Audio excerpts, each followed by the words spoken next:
All right. Y'all have to be careful. This is live.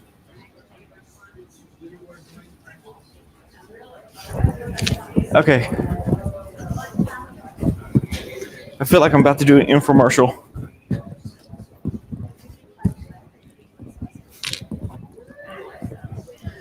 All right, put it on me. Okay. Hello, everyone. Let me catch my breath. Welcome to the DLAT and the only second ortho class. Chris did the other one. I don't know if y'all went in there. But hopefully we're live, and I'll go and check it later. But we only had, so we weren't going to have any ortho this year because of travel restrictions and stuff. So what we thought about doing is putting it off till 2022. But how many here are from Trey Chambers' lab? All right. We heard they were coming, so the board of directors voluntold me to put on an ortho class. So here we are. So my first call was to Priscilla and asked if she could put something together last minute for an ortho course. And so what we decided to do is just do some hands-on work and answer your questions, kind of an open forum kind of thing. We can just answer questions as we go. But we also have some very talented people here. Tina from Colorado owns her own lab. He's I almost said Lincoln. Lawrence. He's from Triple O Ortho Lab in Gainesville. Arturo, fastest wire bender this side of Arizona. We used to work together. So we may do some things. And then Chris Jajewski. He's here with us. Who else here? Scott? Oh, Tiffany. Oh, Scott. You see, you're hiding behind. And Karen. And so Tiffany. There's a lot of experience here. So Tiffany owns her own lab. Scott owns probably the biggest lab in DFW area. Yeah. 5 Stars Denton. I don't count them. They're in Denton. That's not DFW. Anyway, so we got y'all's list of requests, I guess. And so I asked Priscilla if she could do the acrylic stuff and I'll do the wire bending stuff. You probably don't know the list, do you? Yeah, I got sent a list of what y'all want to see. You wrote the list? Okay. So you know about the list. Where's the list? It's in here and in their brains. Okay. So it's the Nightguard, Adams Clasp, labial bow, a couple Nightguards. There were some what? Yeah. So Priscilla is already set up, ready to go. I need to catch my breath. So we're just going to take turns. She's going to show one thing. I'll show another. Then she'll show one and I'll show another. And then y'all can jump in with questions and concerns and like that. So Priscilla, what are you working on? I don't know. Pencil work. It's called pencil work. Okay, so you said biplates, biplanes. Describe. What do you want? Like interior biplane or like a canine guidance. Stuff like Okay, that. so a splint with protrusive guide rams. Okay. So I'd have to fabricate a splint, then let it cure. We don't have a pressure pot. So I can do that, and it'll just be a visual. You can come watch how I used to make splints when I had my own laboratory. It's very unconventional, but it worked for me. So I already have my model set up here. I just opened the vertical dimension about 2.5 millimeters. And then I'll go ahead and fabricate a splint. Don't have ball clasps on it. Not going to take time. You all know how to position a ball clasp, where they go, and go from there. So years ago, I developed a mold. I call it an easy mold. It's just an acrylic management tool. And when my small lab was doing 6 and 8 splints a day, it allowed me to get the job done really quick. And someday, What do you pour in? pardon me, You said what do you put in? 906 tinted monomer. So basically it's a reservoir. I have a polypropylene liner. Now these forms I had designed had certain parts and elements fabricated for it. I just can't quite get the right silicone that doesn't compromise the acrylic. Compromise it in a way it kind of gives it a little milkiness rather than keeping it clear. So I have a certain amount of liquid monomer in my tool, my reservoir, and now I'm just going to dump powder into the reservoir. And there's no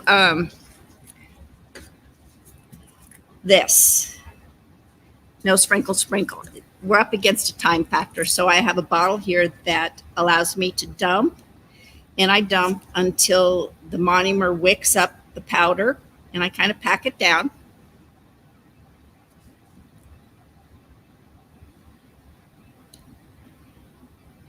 And so in my description of what I do, how I do it, I will use for instances that some of you might relate to and others won't. But when I feel as though this acrylic is that right dose set stage, then I will cut it out of the form, release the sides like bakers would cut a cake out of a cake pan.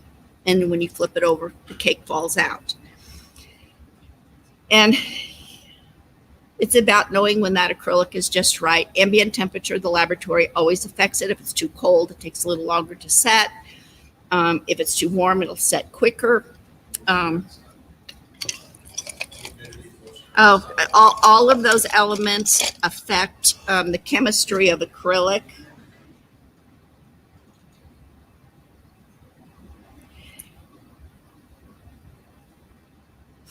So we're not quite there yet. And basically what I'm going to do is transfer what's in my mold onto my model. We had an online question. She's asking from Lori Gale, do you make those for different size arches? No, the arch is one size, but it's relatively deep, about 7 millimeters. And my years of using it, it's deep enough to build enough acrylic inside the reservoir that when you transfer, there's always enough acrylic. And sometimes you fill the reservoir with powder and liquid until it's flush with the top, and then you transfer.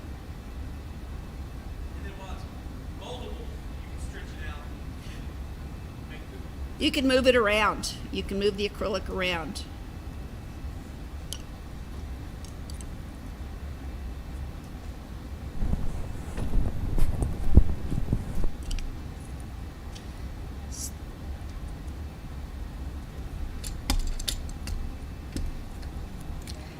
Your Galletti is way cleaner than mine. Way cleaner.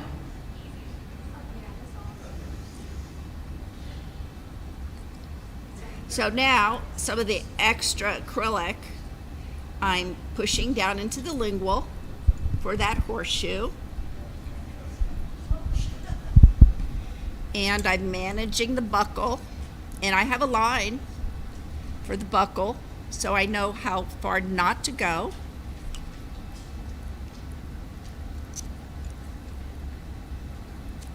Removing the acrylic over the retro molar pad because I don't need it back there. Now you want an anterior guide. So I'm going to pinch up the acrylic, lingual to the centrals,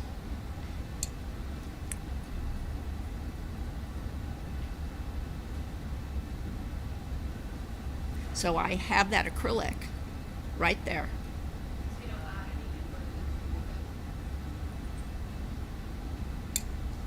Correct.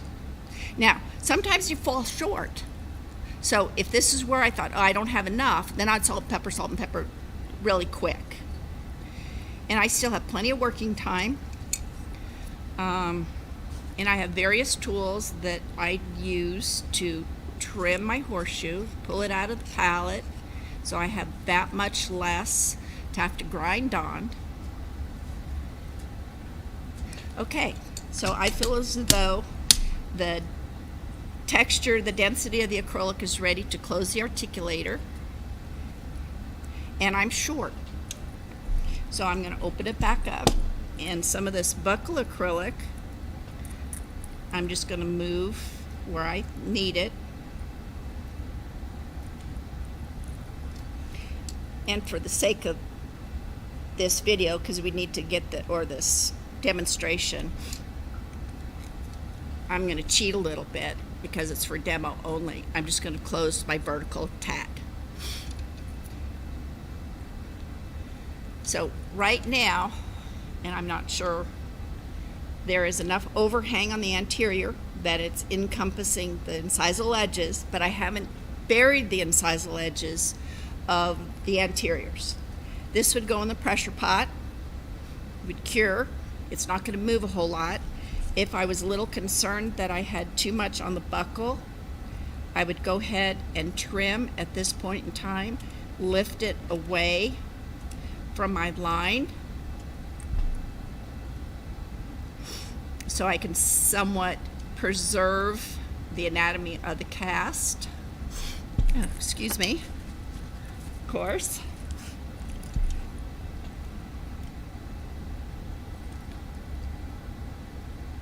there a tackiness or a setupness that you're looking for that's it's got to be in the pot right now?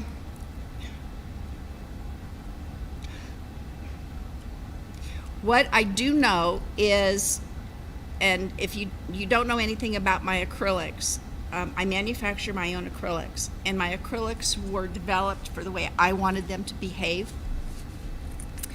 And other acrylics that I use set up too quickly. I wasn't able to manage them, manipulate them like I'm doing here. So in that process of knowing what that was, then it's a learning curve. You know when it's right. I mean, I could still play around with this if I had to come back and add to it. If I attempted to open the articulator, I would probably get pull, stretch. You could probably still manage it. Now I'm starting to crystallize a little bit. Crystallization is nothing more than the top layer drying out. So never slumps or anything? Not when it's to the point where I can manage it. Yeah. And that's my acrylic. Great Lakes acrylic isn't capable of doing that. So I would put this in the pot. Now maybe in 20 minutes this should be hard, and then we can show you how I would grind in that ramp. Or let Cade grind it in. Oh, we got it. I was just gonna add a little bit that because it happened to me when I was with Alexander. It was a small room, and it was hot. So if the room is hot, you have to kind of be Well- quick. You gotta be fast. So it depends also how if you're in a cool, very cold room. That's better. That's best for acrylic if you're in a cold room. A But, colder room. Yeah. But sometimes it's too cold. You do get a little slumping. Yeah. But it's all about, if it's cold outside, you dress for it. If it's hot outside, you dress for it. When the ambient temperature of the lab is anything given on any day, you prepare for it.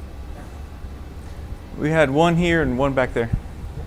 Okay, so I just want to understand for the purposes of the demonstration, are you making, do you do clasps on the model, or is this a splint that without claspless splint?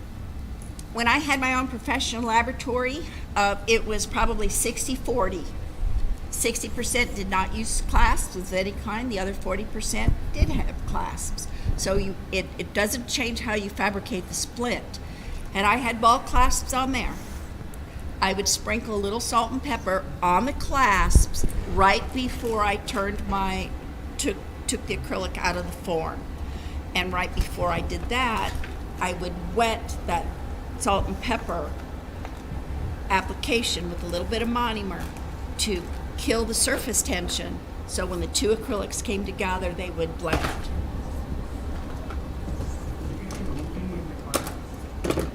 Not if they're waxed. You know, as good as you are, you're going to move a clasp sometimes. The undercut's not good, your wax is funny, your model is too wet. These are all Jimson models. Everybody now is using 3D printed. Oh my God, I'm kind of glad I'm retired from that. Because it's a whole nother learning curve. But you have to find that learning curve for you.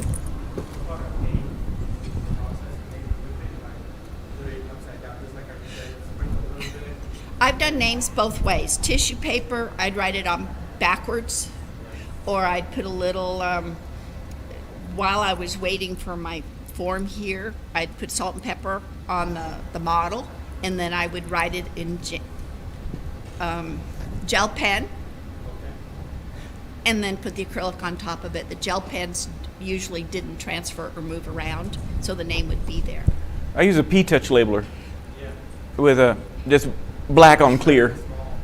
We got one connected to the computer, and my wife brings up the, when she's checking in cases, she brings up the application and just hand types them in, looking at the case pans, and just, and then hits print, and they all print out. The worst part is, Okay, Oscar. Okay. and then trying to take it off, and so we have case pans, and she sticks it on the metal clip of the case pan, so I always know when I go to sprinkle, I just get tweezers and pull them off that, stick it in the wet acrylic.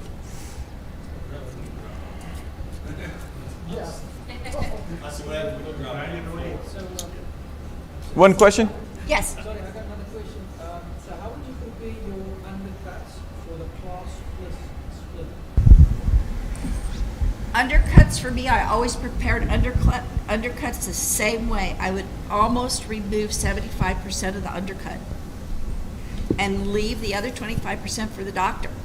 If I took it all away, then he would call and say, you know what, it wouldn't stay in. So he's the clinician. He's got the patient there. He knows how it fits. I knew how it fit on my models. So I would block out with wax. Years ago, That's never an issue, that it's falling out. yeah. They snap. This gentleman back here. And the problem with all class, you always put a little super glue on it before you put the wax on. Yeah, super glue too. Is there how many like designs for Nightguards? Well, this is all. This is all. Yeah, you're talking about reshape, you got some round, that's all of it. This is just all.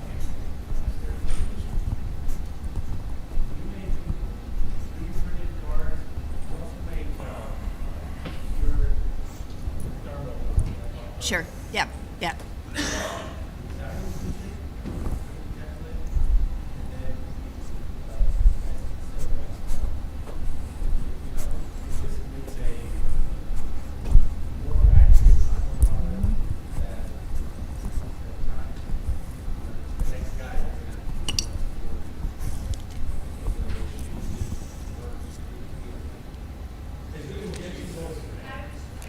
But I was just asking, like, with, I usually suggest it, but when designing them, I don't know how much to add in there. Sometimes it's high.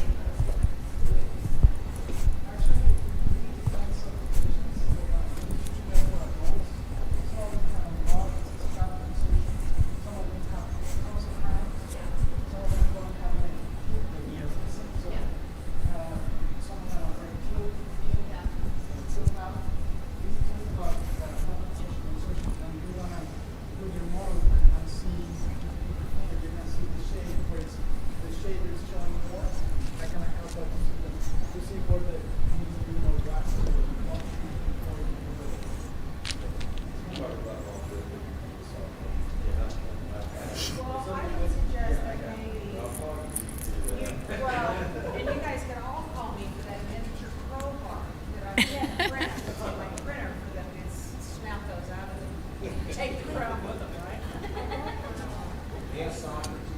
Right, right.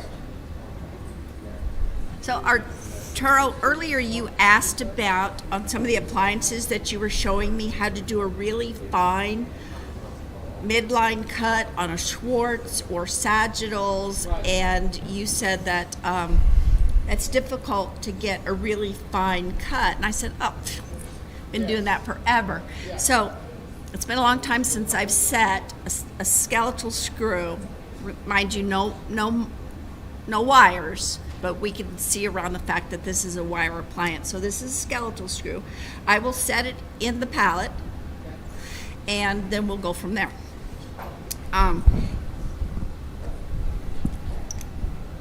Two ways of doing a skeletal screw years ago was I would kind of create a soft blob of acrylic.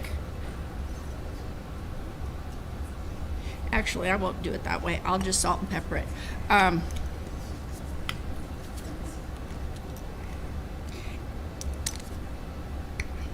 I know that all the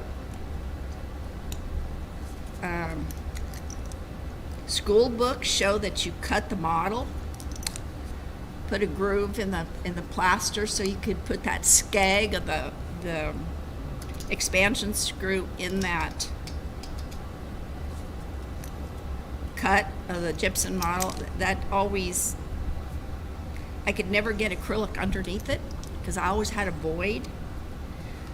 So I just learned to manipulate the acrylic a little bit different.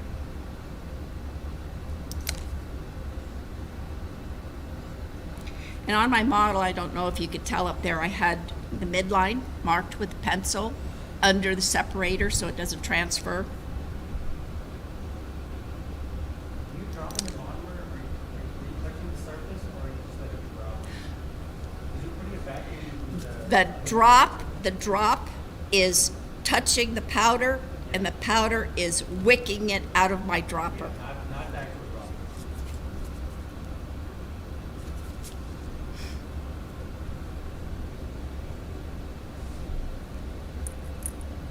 Okay, do you have a pair of cutter pliers? It's not your brand. That's all right. It's Great Lakes. Actually, Amazon. It's Amazon. Amazon, perfect. Oh, here, I got it. Huh? There goes my ply. No, these aren't yours that you lost. I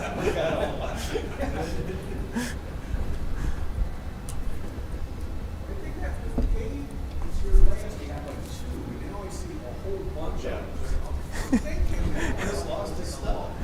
They were donated to me. I don't know who.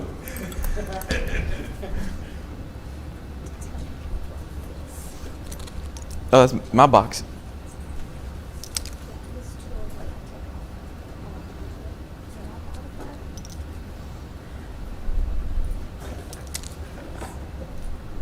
Whoa.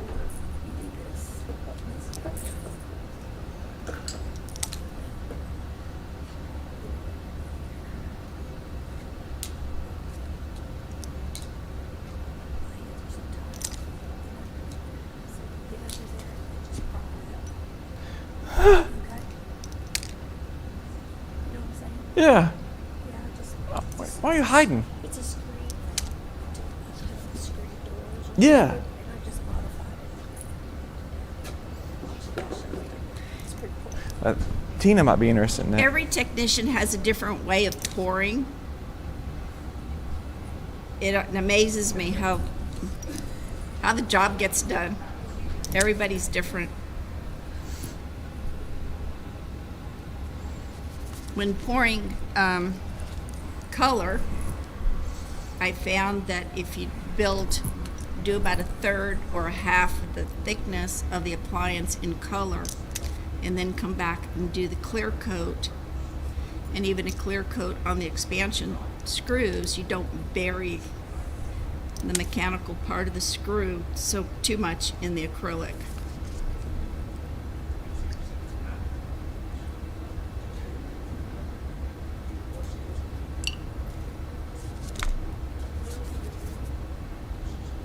Is it me or I don't smell the monomer?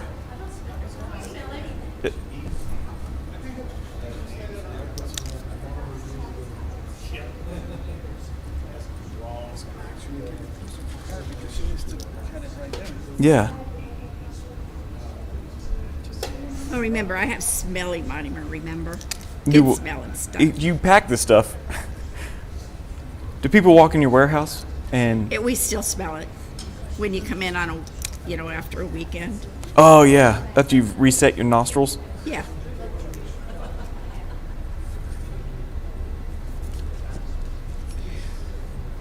Okay, Arturo. You have to come take a look, or. All right, so I'm going to trim the back.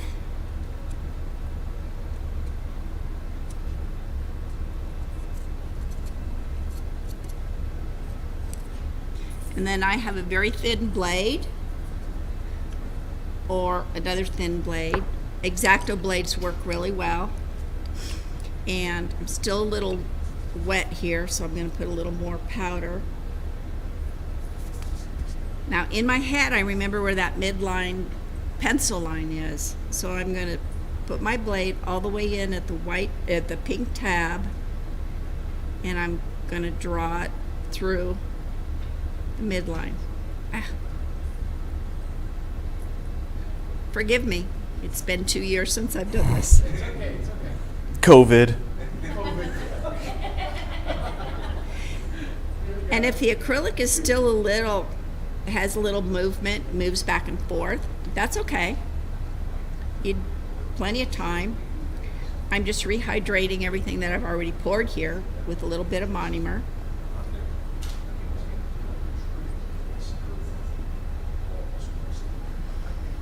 Now you can see here, my cut is still open.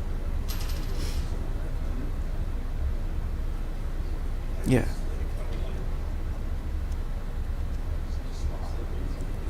And I've been known to take a broken alginate spatula that's been broken and finish up the end really nice, only a blade like that, and I use that. And so now I would probably put this into the pressure pot, and if I want to close up that space a little bit more, I can do that. When this comes out of the pressure pot, then we kind of have a perf. It's already perfed. You don't have this much acrylic that you have to cut through. Now you just take your really fine burr, cut-off wheel, which is a fine blade, and cut in there. If this were a sagittal, there's nothing telling that I can't do this.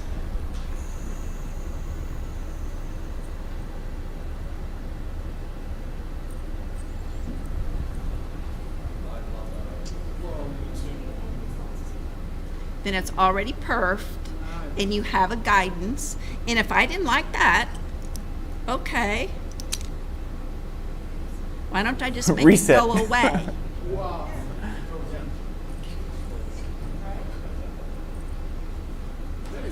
Your acrylic, I'm really shocked it's not something.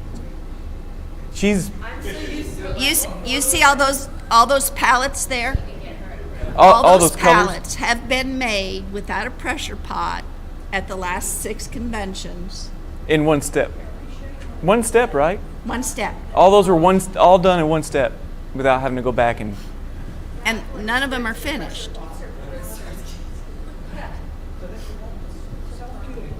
It's self-curing. It's all self-curing. Yeah.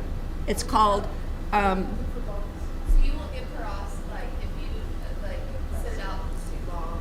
Oh, you like will. I said, all of those have been cured at this convention, and others without very little porosity. You hold them up to the light, and you might have one little bubble.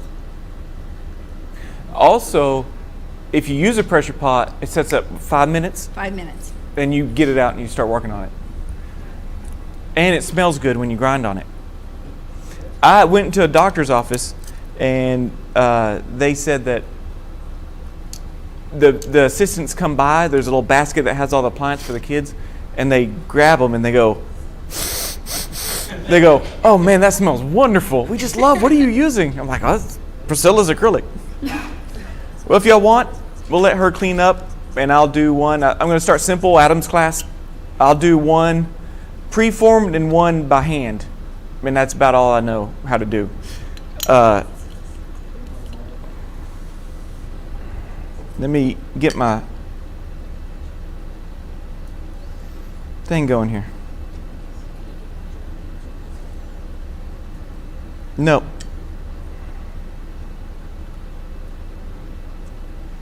I forgot how to do it.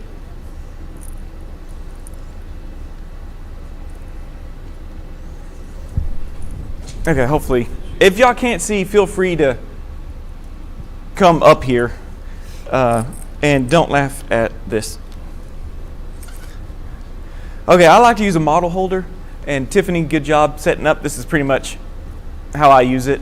I was kind of curious about how you were going to set up for a wire bending city, but I figured a wire bender. Well, I'd started. You did half of this? That's why it's so good. Jackson did half of it.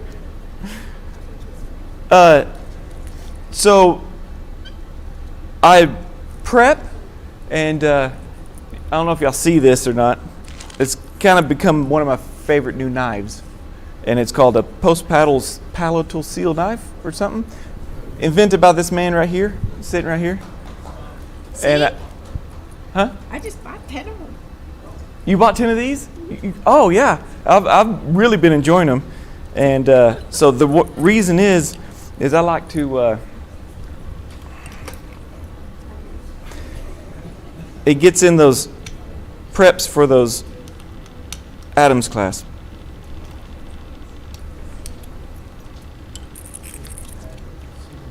And I just like the angle of it.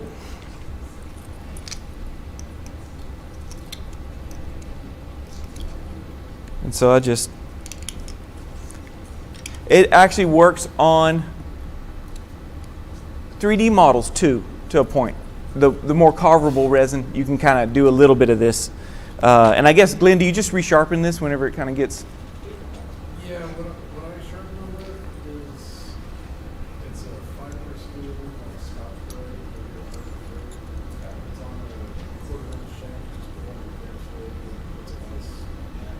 blade. It's a nice. Oh yeah, or throw it away, buy a new one, right? It was option. So this was, if you're into dentures, it's for making post-palatal seals. It's that perfect shape. So you're a true ortho man. I've been taught by Jason, who I used to work with. That's not Jason, that's Arturo. We both used to work for Jason. To mark my, I had a pencil up here and I lost it. This won't work. This isn't my station. It's not set up right. Oh, mechanical pencil. So I just like to make where I want the Adams clasp here and here. And the main reason for this is he used to have us, the guy I worked for, he used to have us draw, and we had codes on what each thing meant. So this line meant put an Adams clasp on there. If you draw a straight line from here to here, it meant put a labial bow. So we had, I was a prepper, so I would read the prescription, I'd put it on the model. And so I would have certain lines that meant certain things. So I start doing that, and I don't even know, I don't need to do it because I'm prepping for myself. So I do that anyway. Color-coded pencils. So red meant something, blue meant another, and green meant something else. Solder joint or something like that. I can't remember. So I carry, and I get these from Priscilla. This is like a big ad for you.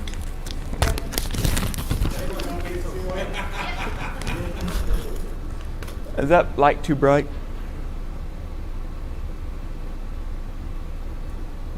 Or coffee tone? No. So these are preformed. They have a little bit sharper bend on here, and I like to use them for that. The ones I've been myself are a little bit more rounded, but I like these. And I carry size 7, 8, and 9. If I need anything other than that size, I bend it myself. So it's good to know how to bend it yourself.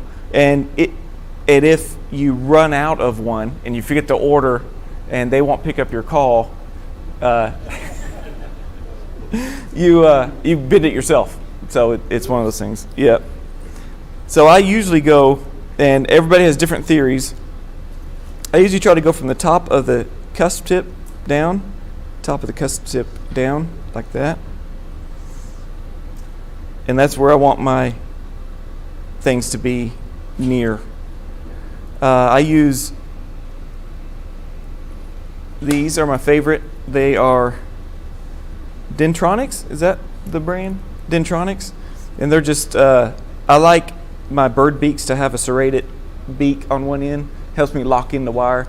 I'm terrible at wire bending, as you'll probably see, because I don't bend in parallel. I start going at an angle, and it throws me off if I'm not paying attention. So I'm going to start with a preform, and I'm going to bend it down. I'm using an 8. And I'll mark it. Ooh, what'd you do to my pen? I've used a felt tip, and I put it in a blob of stone, and I keep it right by my wire bending station, so I just pick it up and mark it.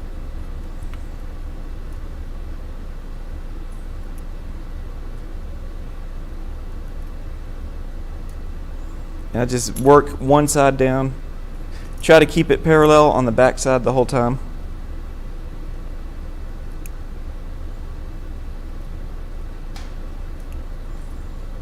And Arturo's over there going, "You're going too slow." Arturo, what's our record? I used to prep these with the lines. You'd come pick them up that night, Friday. Monday, of course, I had Saturday and Sunday, but I had things between fixed lines. I was on wraps, fixed line, different type of wraps. Some were soldered, some were fixed point wire. Houses and other kinds. And 76 was the most I can. I can't do more than 76. Just wire, just wire. But I do want to say, it helps so much to have them prepped. Yeah. Oh, yeah. Every. So much. Oh, yeah. I don't have to clean. I don't have to. I actually get home. I got a big basket. I get home and I just put all wraps in one line. All colors in one line. All passes, all low shorts, arches, and fixed lines. And when you kind of like, when I sit on my bench, I start with all wraps. I start with just wraps, like folio. Yeah.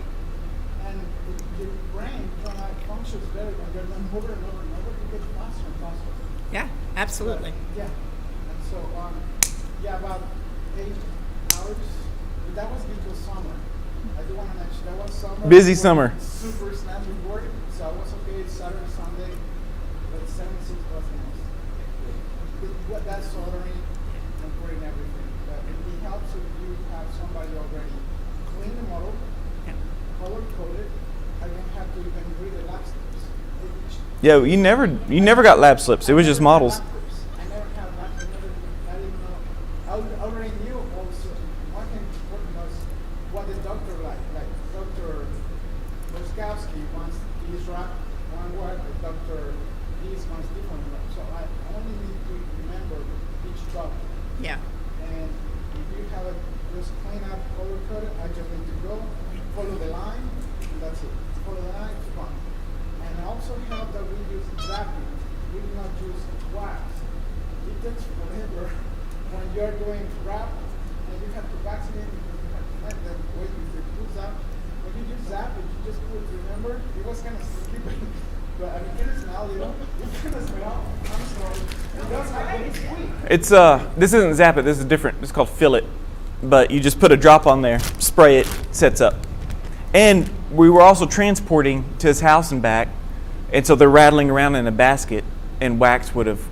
This holds it on. Okay, so I got this bent.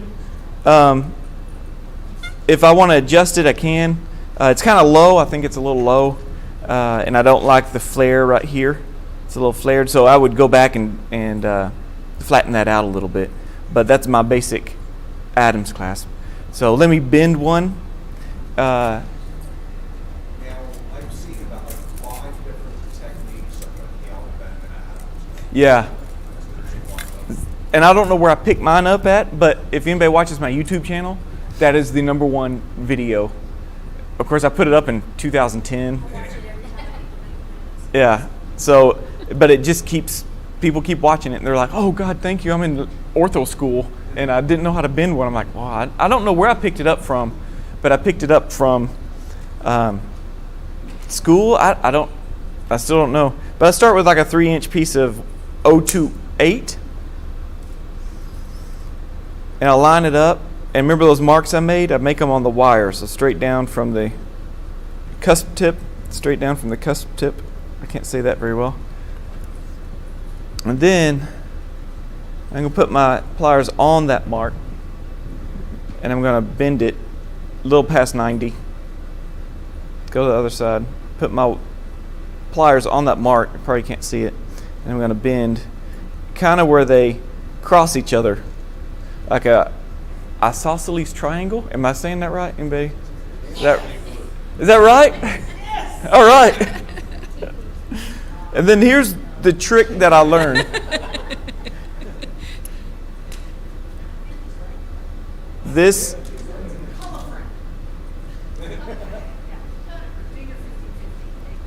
So that's my next bend, and I hope y'all can see that. So I have it running across here with that bend, laying across the top of the plier. And I can either go 1 notch or 2 notches if I want a bigger loop or smaller loop. And then I just take the wire in a parallel fashion to the plier and wrap it around. And then you can just do like that and go back again. So there's your... This will get you off a little bit because it's not laying as flat on the plier before, but you can adjust it later. And then I do that, pull it back, do it like that. And so you can see now I got Mickey Mouse ears instead of more sharp. So it's your preference or your doctor's preference.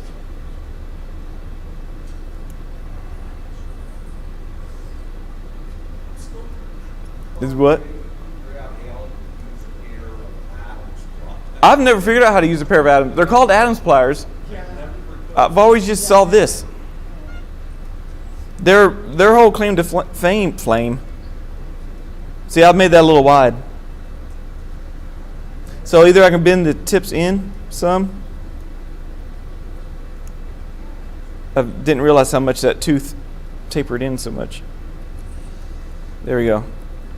In the 70s, the Adams pliers, the orthodontist I worked for, used them to create micro stops in his arch wires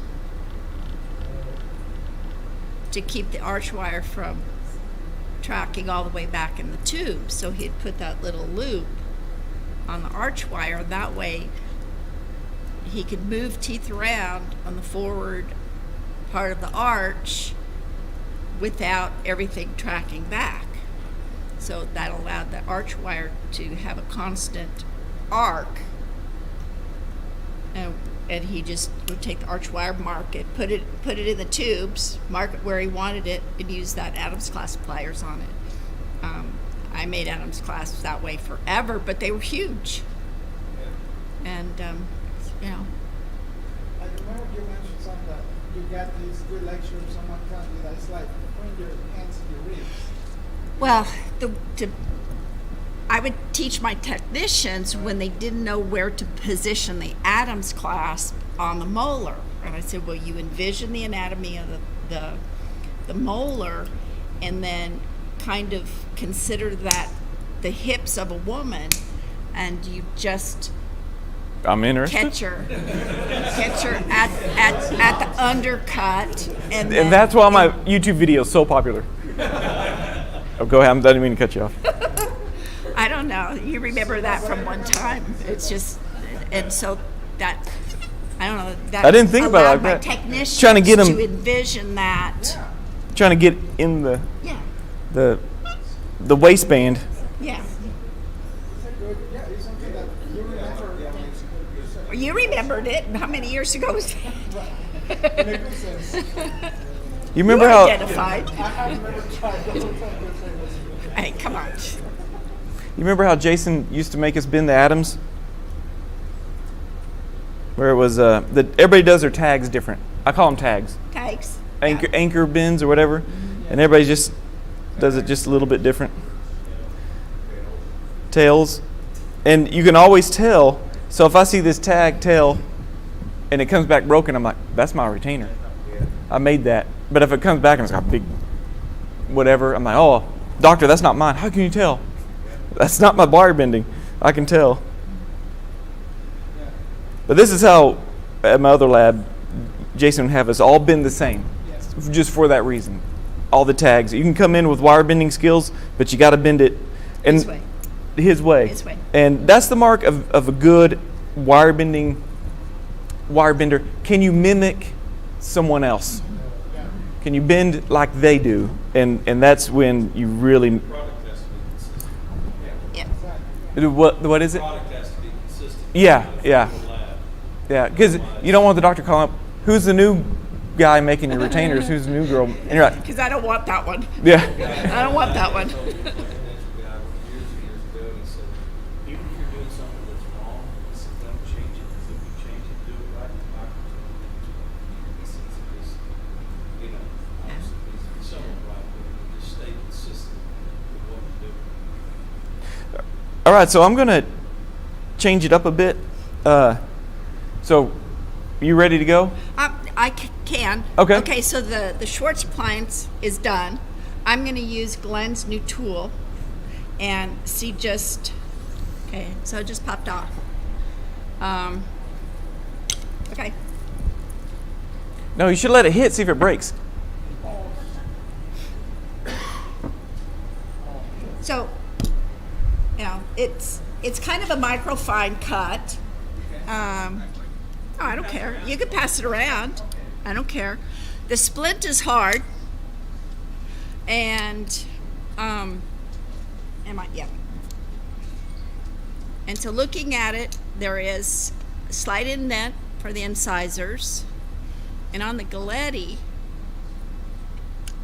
you want ramps. So to move right down the incise, it's stuck. And I would have to get a hand piece and grind on this to show you how to create those ramps. When you do it like interior guidance, none of the interiors that you're touching will be correct. They have to. Well, some doctors actually correct them. They say Y'all going Monster get Jam? canine back. They don't want any For anterior guidance? for canine guidance. Okay. Well, it's been 13 years since I last fabricated a splint for a doctor, and it was always anterior guidance. It might be a new.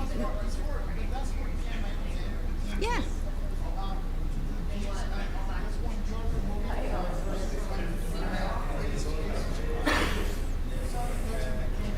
Okay, well, I get that. It's new from when I was, so Hey, Priscilla? nothing wrong with that. Priscilla, we got an online question. Yes, Can you reuse the liners you used in the splint? yes. Yes, you can reuse They the are liners. made to be thrown away and replaced or reused. It's a heavy mill. I cleaned this one up so I can reuse it.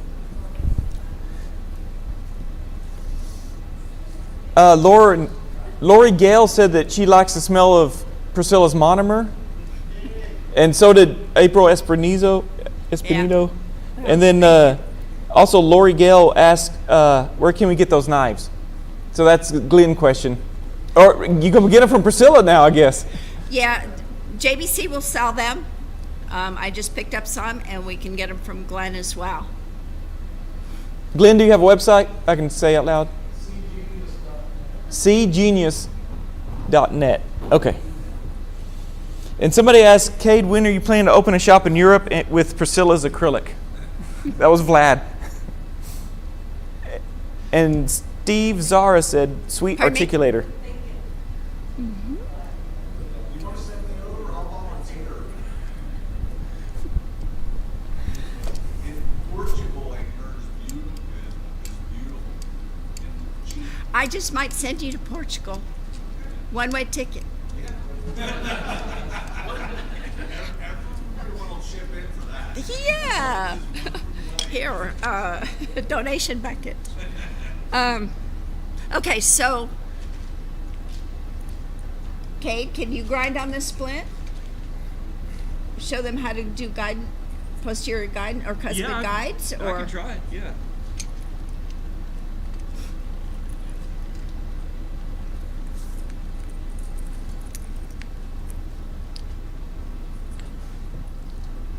Whoa! Don't mess with the power cable. I think the whole thing will shut down.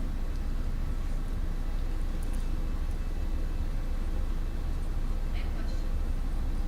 Have you guys ever made like a Lucia jig?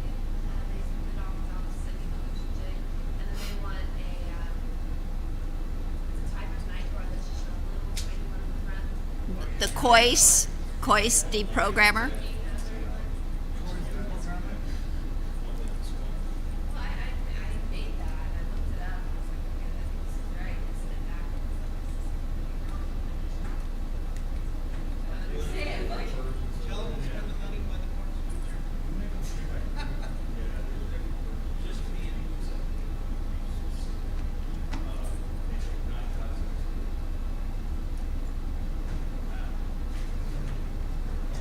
But the Lucia jig is made specifically for them in a certain body, right? Like for their jaw, correct?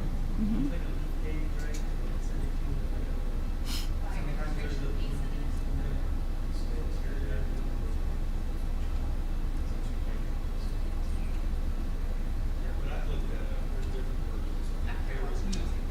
we don't pick it.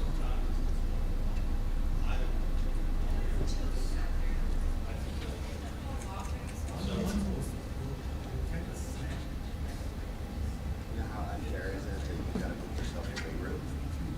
Oh, how was yours? Good. Very responsive. Leanne helped, so I brought the big projector. Okay. I brought your speakers. And the locking box. You want to know what you want to do with that. The big locking box with the stuff in it. Can you put it to the under that install on live stream? Yes, sir. No problem. So, and there's going to be more money for this.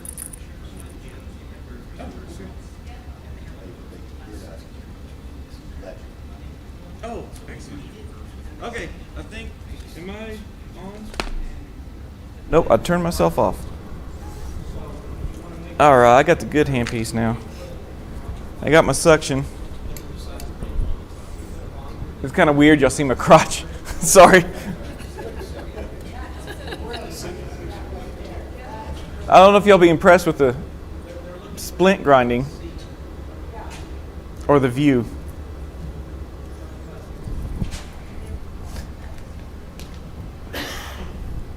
I didn't think to bring my favorite acrylic burr. There might be a couple. Yeah, there's a few in here. This'll work. Okay, so this one with the red band. Yeah. It's a little finer than what I would use for this. I'm looking for one with a flat. That one's got a weird taper. I don't think my wrist. Well, this'll work. This red band, what does that mean? Fine. It's a fine. Okay. It's a fine. It's a.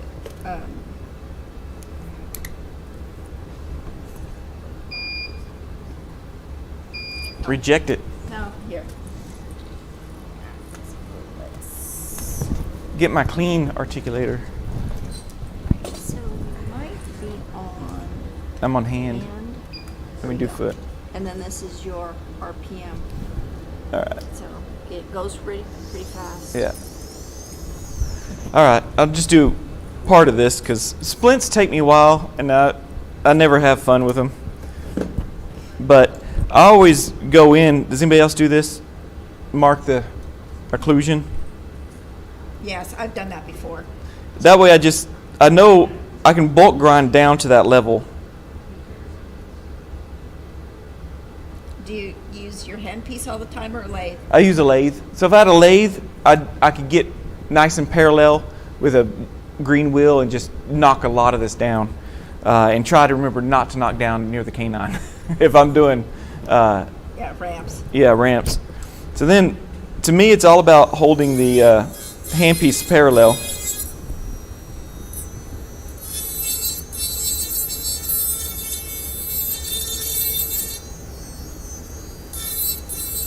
Let me get closer to that.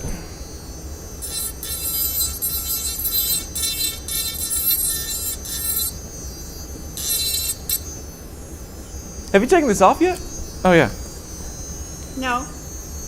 That was the first time to take it off? Yeah. Oh.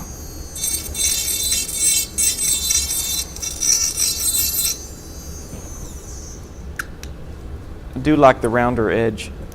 So if I was doing a anterior ramp, I would hold this at a certain angle against the teeth.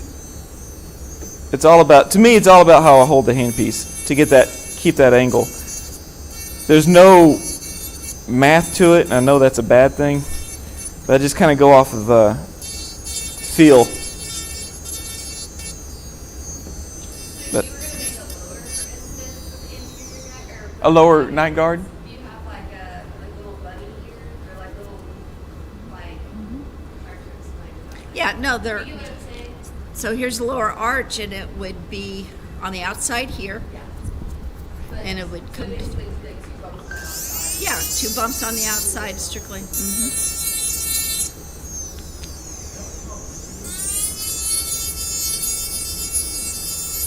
I didn't mark that.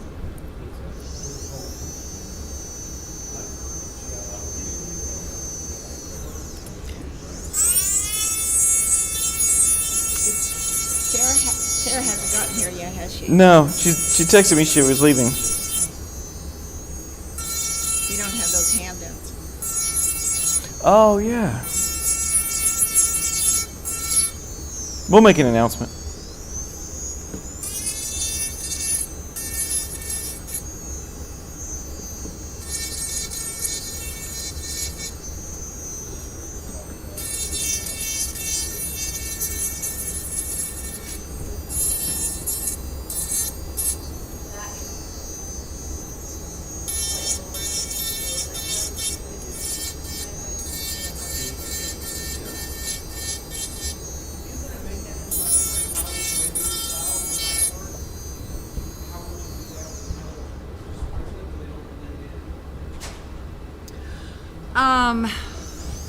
Okay, so I have my horseshoe line, and then rainbows, you know, are Roy G. Biv, or the colors of the rainbow.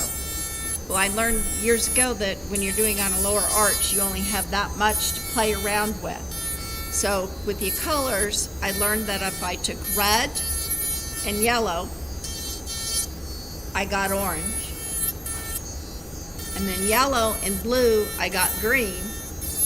And then blue and purple, I got violet. So I only used 4 colors to get my Roy G. Biv colors. On the lower, then I would very gently do a pencil line of color, of one color, next color, next color, next color. Now I have my rainbow. 1 layer, 2 layers, depending on size of the mouth, the thickness that you're working with, and then I would do exactly sleep? what I did with my splint here, Is that or asleep, however you that camera? fabricate your splints anyway. If they're all waxed up and you just fill the wax dam and then close the articulator. No, that one in front of you. The color is underneath. And just hope that when they grind the undercuts, they don't take off the color. But you could put a clear coat, salt, pepper it, then your rainbow, and then your onlay of clear for your splint, and you've got color. So this is where I would start. I think I just did most of the bulk trimming. Try to get just the rarest points to show through. And I like to use a red pencil or some kind of color that shows up. And then I would put it on here. And then I would get my articulating paper and start tapping it in. Tap it in and then grind down those to little points. But then I always, when I get to this area, I'm always at an angle to keep those ramps. where I want them, and then you can do your excursions. And then so I didn't get all the points very good. Right, so. it's still locked in. Yeah, still locked in. So then you would do your ramps and then just keep going, and I just grinded away like that. So that's all I got, without having everything here.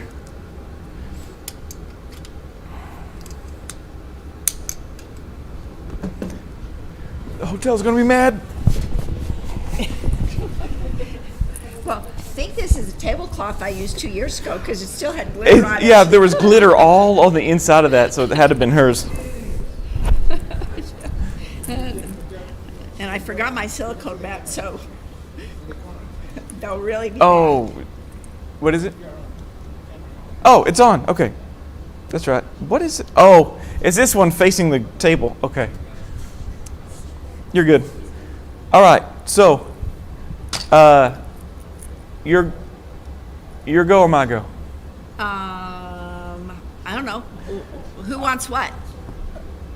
I was going to do a labial bow next, if y'all wanted me to Do do a it. labial bow. And then what I think we can do is if someone's got like a different technique for Adam's clasp, you can sit here and show us your Adam's clasp, and we'll do a screen and screen while you're doing a lesson. And so, and then we're going to time Arturo on a labial bow. I use 030 labial bows, 030. That must be a Texas thing, because I've always done it 032. So I came here and I heard everyone was over. Now, We're 028. labial bow 028. 028. I gotta say, I'm now in Arizona, they're 28. 28. 28 was 80% of all my business in California, Nevada. The 30% was 030 or 032. I had a pediodontist want a W appliance. You know what a W appliance is? It was always 030. Yeah, I have one that wants a quad, all 030. Yeah. A It's an expander, right? It Slow expander. It works off the tongue, so it's just a W with a huge ass coffin spring in the center. And the tongue bands for ease, and then the tongue on the child pushes and pushes. And made a lot of those for pediodontist.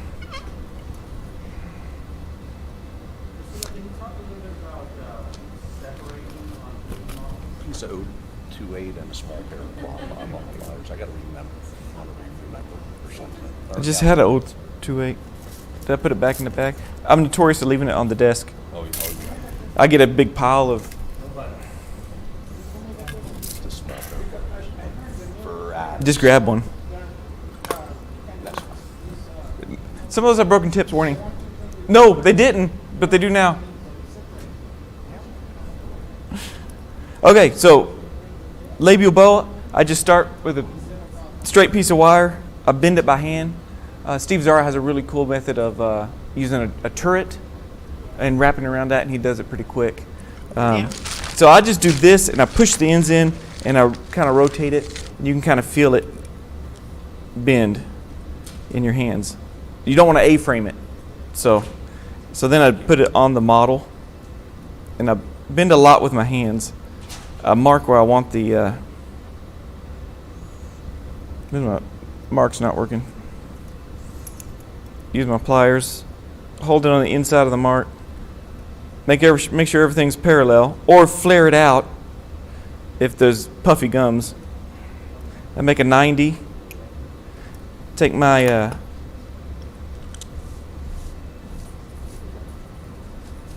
pliers. These are, what are these called? Young pliers. Young. And notice I broke the, oh, thank you. I broke the Tip off. I'm notoriously hard on pliers. I grip them too hard. You're not supposed to. I know, but I'm like, I'm going to make that bend and then snap. and I regret it. So I snug it in there, my 90-degree bend. It's got a nice little serration in there. And then make sure I'm parallel or in a line with my curve going around. And then I do my loop. And I drop it on the model. And I gotta always make sure I put it back where my mark was, because I'll start drifting. I do this on wraparounds too. I'll start drifting, and then I get done with the Adams class, so I gotta loop here and a loop up here, and they gotta bend the whole thing again. So I need to torque this a little bit to get it close to the embrasure area. So I just grab both ends in a twist. So now I'm down here, I'm touching down here. You probably can't see from my angle. Take my pliers and just lightly bend it.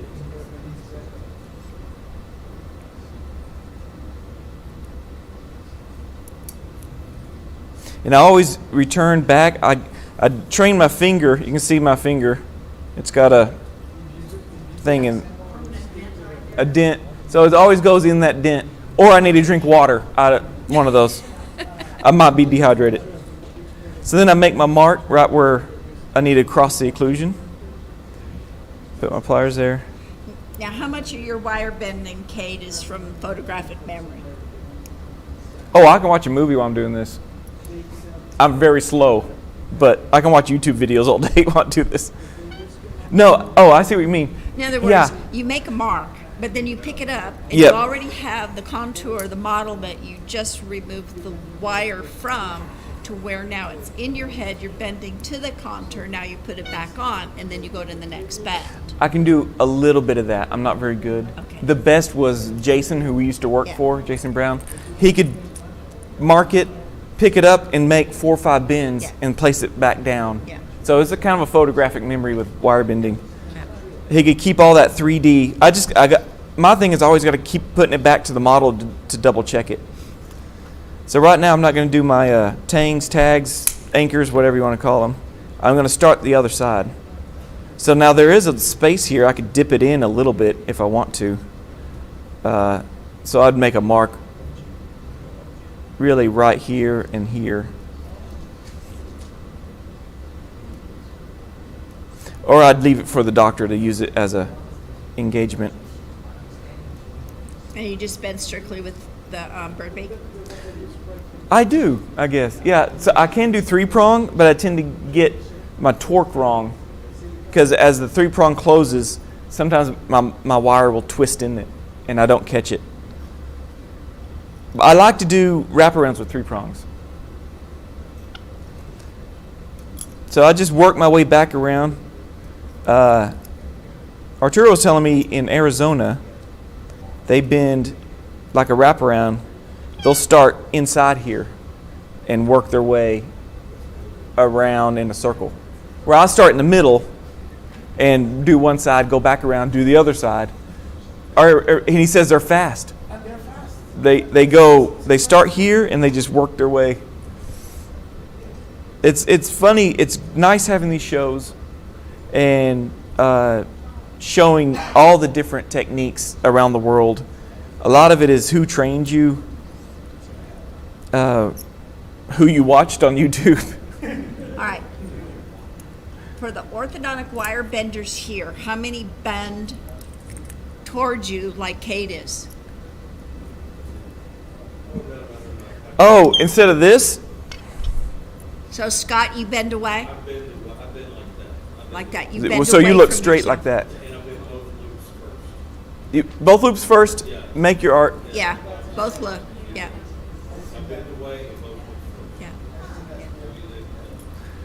yeah. I've seen people do that. I don't see anything wrong with it, but I had a gal who worked for me for 11 years, and she bent away from herself, and we would compete against each other.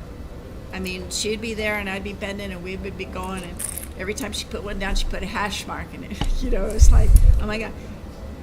And 2.5 minutes on a Hawley. ooh. Yeah. But I could only bend like that towards me. She bent away. Is that a natural thing? Hey, are you left-handed? Are you left-handed? Okay. I didn't know if it was a. Well, you like to make sure it stays parallel. Whereas while I'm bending, I'll flip the model and look. Yeah. But you don't have to do that. I also don't use a model holder. It's something That might be another. It's I'm always picking the model up. Oh, and moving it as yeah. well. So, But honestly, I just don't think about just how Yeah. they're done. model holder.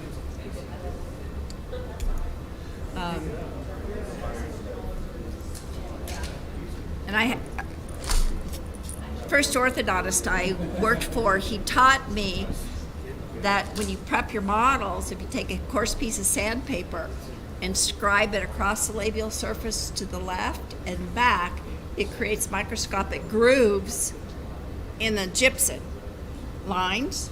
So every time you tracked your labial back on there, it would fall into the same groove and then keep you parallel. And I've taught that to so many technicians, and you can do it on resin models as well. I've heard of a technician that would take a round burr and make a huge groove in the front teeth, and his claim was it was already activated for the doctor. That was the point that the orthodontist taught me. He says you're already incorporating microscopic activeness in the Hawley. You bend to the labial surface of what you've got, and then you put that little microscopic pressure already in it. I don't have to do anything.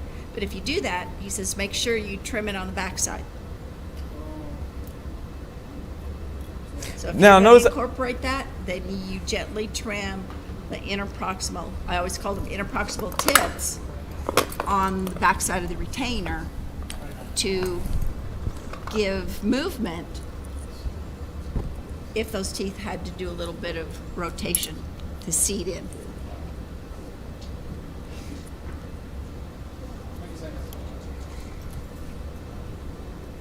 I noticed that whenever we were going to do this, I started watching myself bending. And I was like, oh, I do a weird. I didn't realize I used my middle finger so much to make bends. Where I get a piece of wire and I'm holding something, and I'll use my.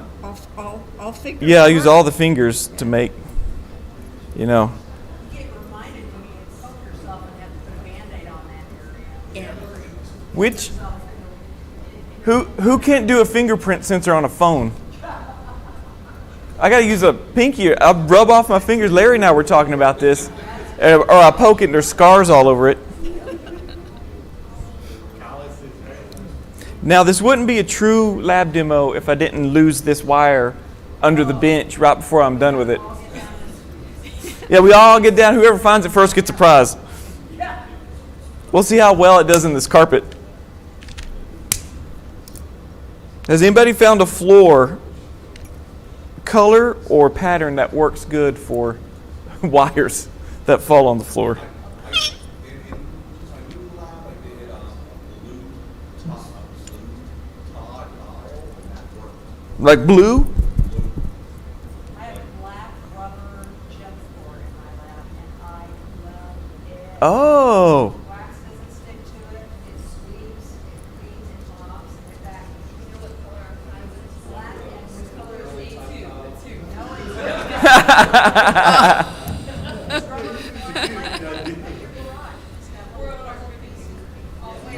like 60 by 60 high. Doesn't have those little round things on it. What do you mean? Well, it's on the jig, well, the jigsaw, Yes, but yes, then it's they're- got the raised little straps on top, little raised straps. No, it's not right. All right, so I'm completing the end of this. Now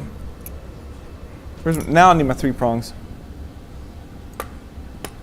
I like these big, chunky ones for smooth bends. And I have some really, I think you call them night-tie. And I love those for the smaller wires and really sharp bends. Night-tie? That's not the one. Well, there's fine 3-prong, really fine tips. Dentorum had a night tie that was a fine tip, but it's hard to get. So let me show this thing off. I made the plunge and got it from Priscilla because I had it a waxer that used infrared or whatever that is, and you put your instrument in there and it heats it up using wireless. So I saw this on her site, and I was like, oh, I'm going to get that.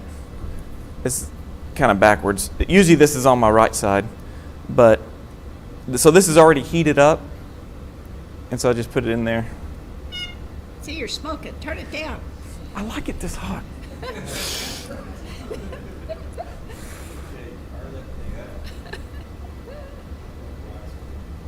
Just for that, I'm turning it up.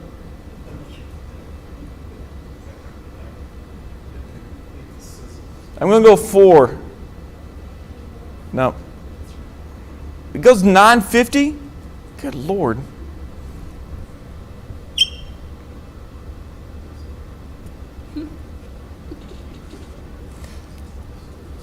But this is oh yeah, I burnt that. But see, I'm holding it down with my thumb because I was off a little bit on my bend. So I'm letting the wax hold it. Who uses sticky wax to hold their wires on? Everybody? Pink wax? Pink wax? I like, it's easier, but it shifts on me. Yeah. The sticky wax will fracture if the wire moves, I can see. To me, sticky wax, it I kind of bend it so that it just sets right. see, yeah, that's the best answer. Bend it right, and you don't have to. Yes, we're not going to use wax today. Yeah. We're not going to use wax today. So let's see how It's good not you my are. crutch. This is called sticky wax. And it's, okay, so volunteer. Okay, you do an acrylic. Okay. You're wanting tie-dye or something. I can do that later if you want, but you do acrylic and then someone can sit Well, here. I can do my tie-dye, which is different than your tie-dye. Oh. Oh. Yeah. What colors do you want? Anybody want to sit here? No, let's go. Let's make it complicated. Give me 3. Okay. What colors? Pink, blue, and yellow. Solids or transparent? Huh? Yeah. Okay. I'm Pink, going to blue, put and a what? split screen up there. Pink, blue, and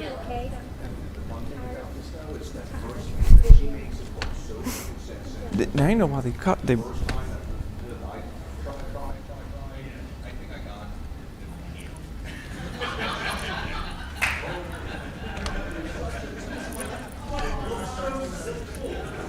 All right, so I'm going to do fluorescent yellow, fluorescent pink, and Caribbean blue, which is fluorescent. All right, so. If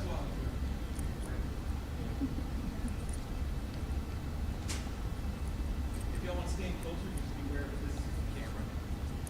But you can get here if y'all want to get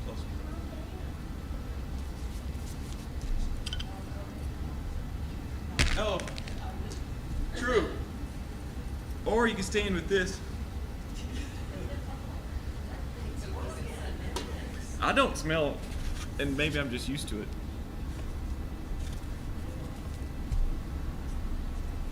So you're pre-mixing colors. Yes. I don't have the patience for this part. You 'Kay. really gotta know your acrylic. So my acrylic, when it gets stringy like this, and you can't get that from the other brands, and the ambient temperature in here is, it's not really cold, but it's not really warm either.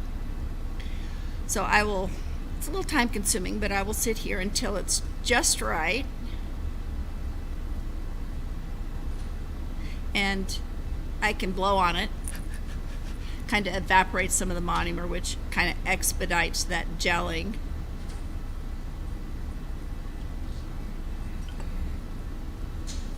It's my model.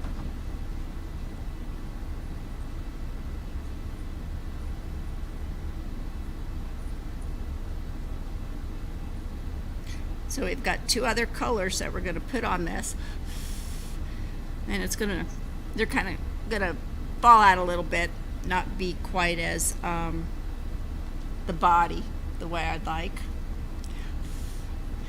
But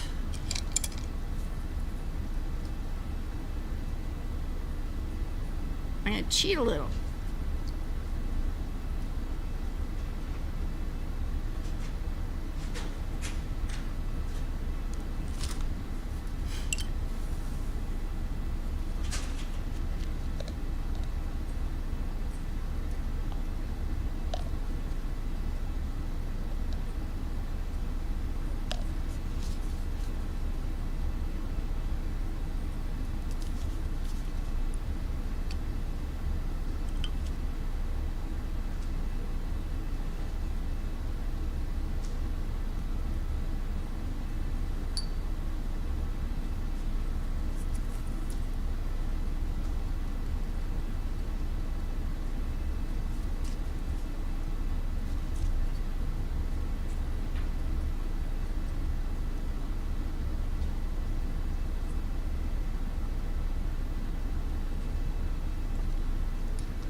when Chris watched me do this and he said he could never do it, I think I always recommended take a ceramic tile and you play around with the tile and see what you can do with that before you get started on a model.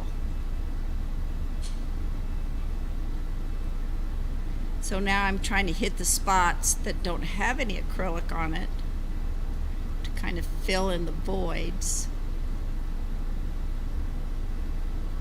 You're pulling past the teeth of the facial. Just for trimming later. That you filled up everything. Right? Right. And transparent colors, from when we were children and we were painting with watercolors, you extracted then, hopefully, that you can apply now. That when you put one transparent color on another, you will get a different color. So if you put blue on top of red, you're going to get purple. So when you do design work, you kind of either have to incorporate that element into your design or you bypass it and try not to overlap your colors.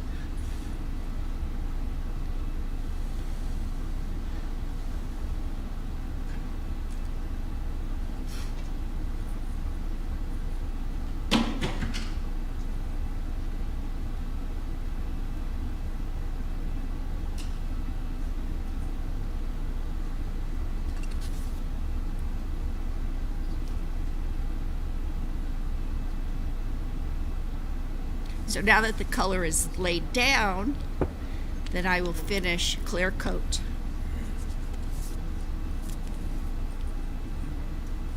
Gonna look like an Easter egg.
Yes. Sorry. Have to answer. Instead of nodding my head.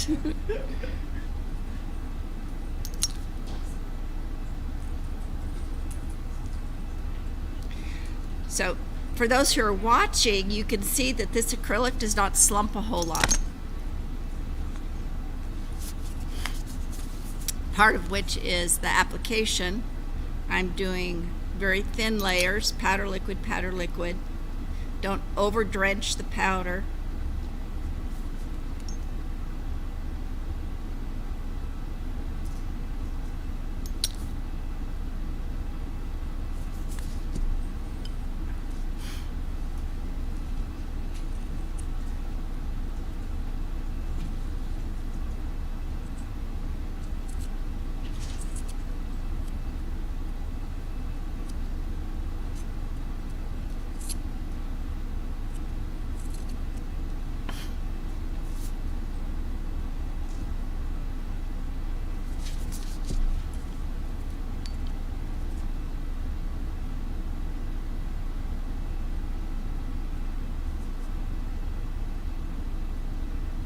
So, not sure if this can be conveyed in the camera,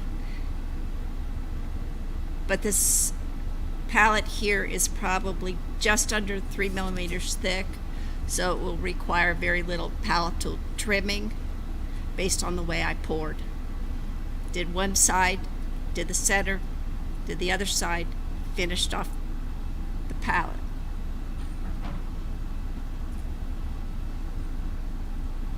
So now, since we don't have a pressure pot, I'll just let this bench set and it probably will not crystallize.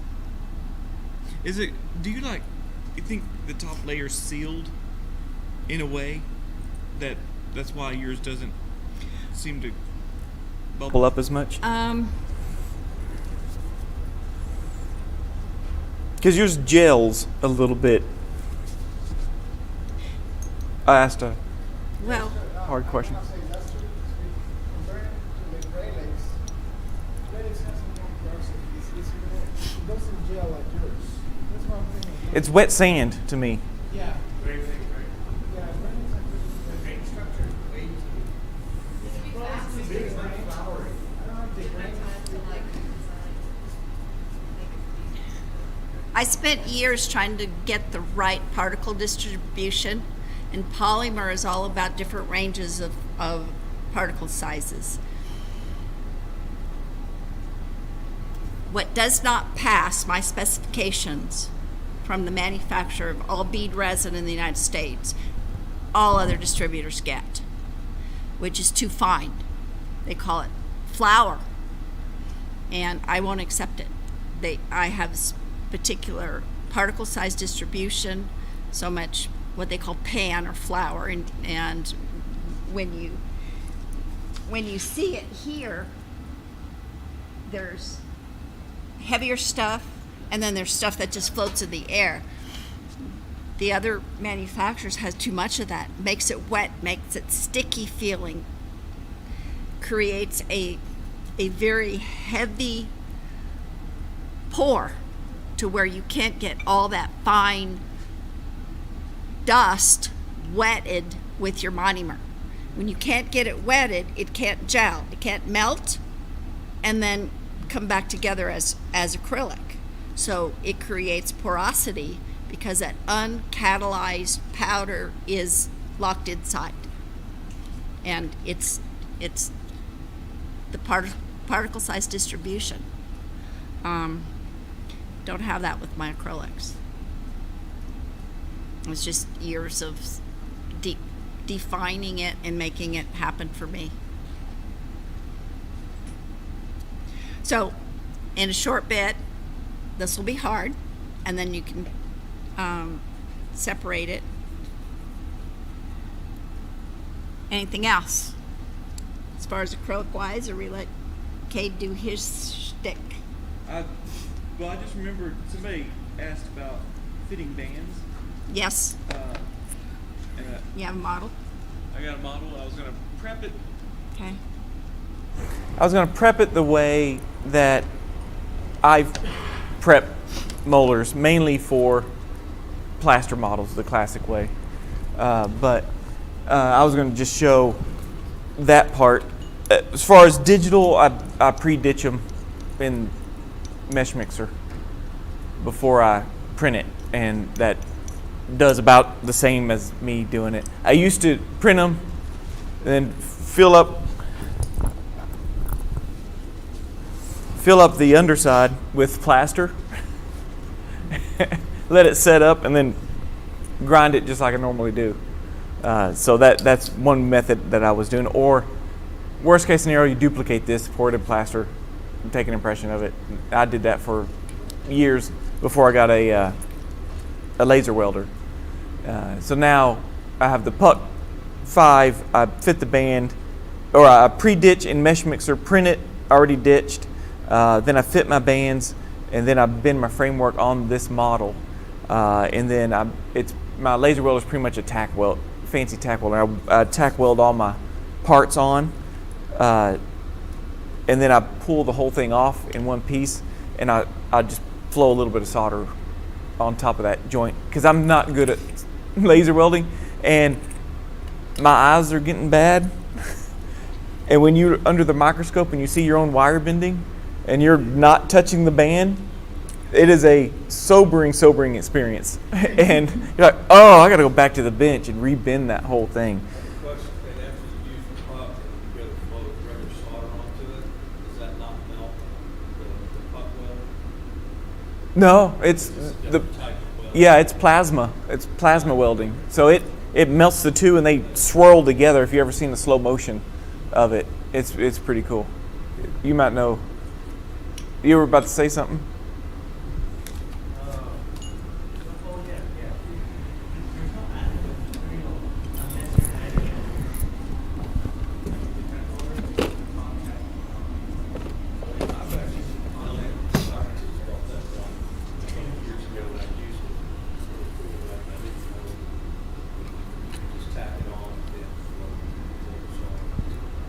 You could use fill wire.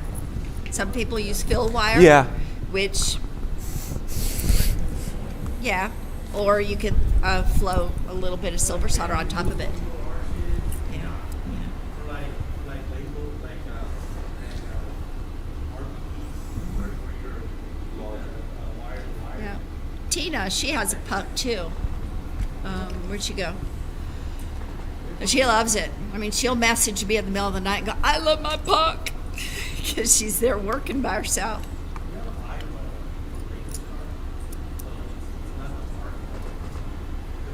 Yeah.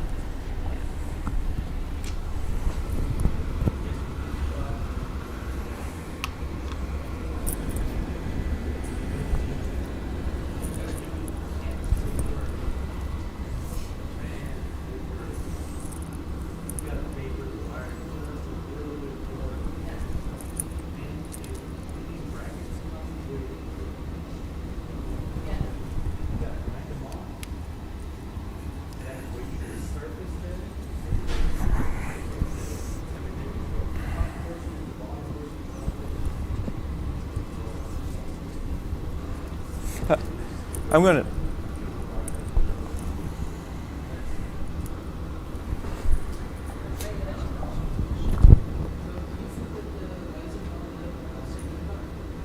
Well, if I'm 3D printing, yes. Otherwise, there's duplicating time, or something else. Or I did some tricky stuff to try to get away with trying to solder on this, and it doesn't work. You're gonna smoke your house out. Well, I also have this, and it's one of the old sticky wax tins, and I filled it up with heat shield. And so I take that framework I pulled off here, and I just sink it in that heat shield, and then just solder right there. And so then I'll take my little tube that I filled with heat shield, and so let's say I put it in there, and there's a band right there. I'll just fill in that band with heat shield, and I'll keep the solder from jumping in the inside or flowing where I don't want it, and then I can protect any exposed. And so then all that just goes back in there, and I just smooth it off. It looks nasty, I know, but I put it on this thing.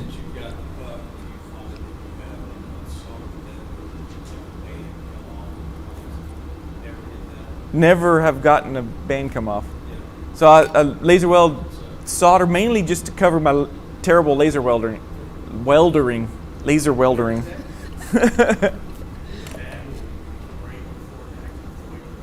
Yeah, the band will break. It broke right at the solder joint. Your cheap bands you bought. Well, do we know why it breaks right at the solder joint? Overheating of the band material? If the lingual arch breaks, mesial of the solder joint is because the stainless steel wire was compromised. You've crystallized the carbon inside the molecular structure of the stainless steel wire. It's now brittle. It's not like this, it's like this. Well, so let me show y'all. This is the old school method. I use a round burr. I call it a half round. I don't know where I got that, but it's a Finks carbide HP. I get them from Hendon, these little round ones. And so I hold my parallel. I've marked it, and so you see I got two lines on there. I'm going to get rid of one line and keep the other line. You can't really tell. So I'm just going to go parallel.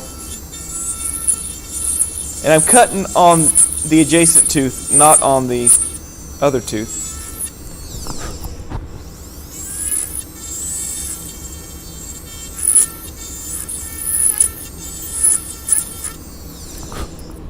And then I hold it like this. And so the shaft part of the burr runs along the tooth. And so then the burr part goes, that's why you don't want this too big, because then you'll get too much of an undercut.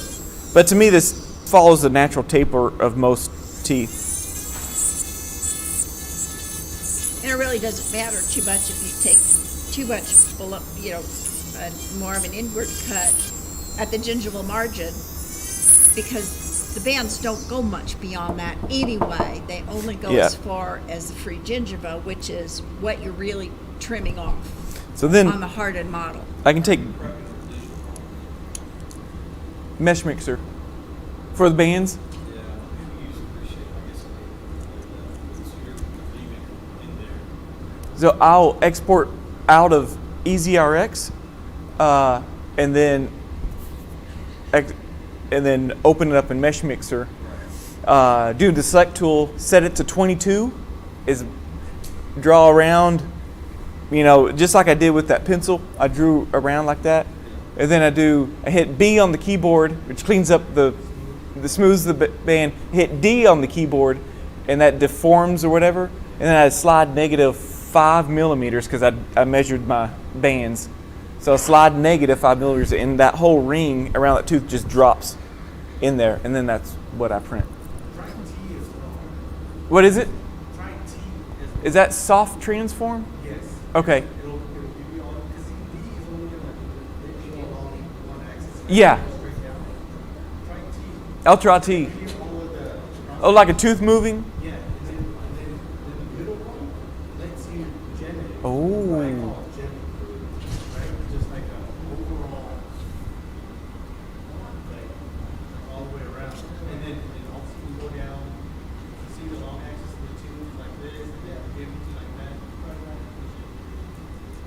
then take the mark and put it down. And then there's a white square right in the center.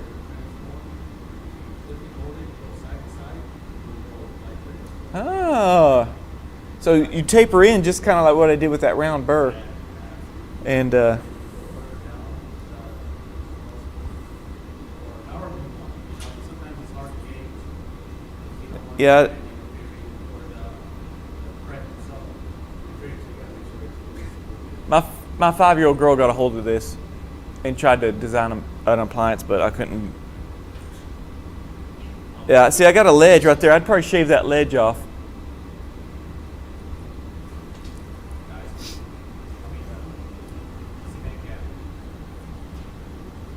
All right, so we got a few minutes left. What time is it? Anybody got the time? I can't hear 5:20. that. Oh, so we're over. So I'm going to go end the live stream. Thank y'all for watching. It's gone too long. You guys here, since you're here, you could hang out. We'll answer questions and everything. So I'm going to say bye to the live stream and run up there and turn off the live stream. So everybody say bye. Bye. What do y'all want to do next? Priscilla, another design or?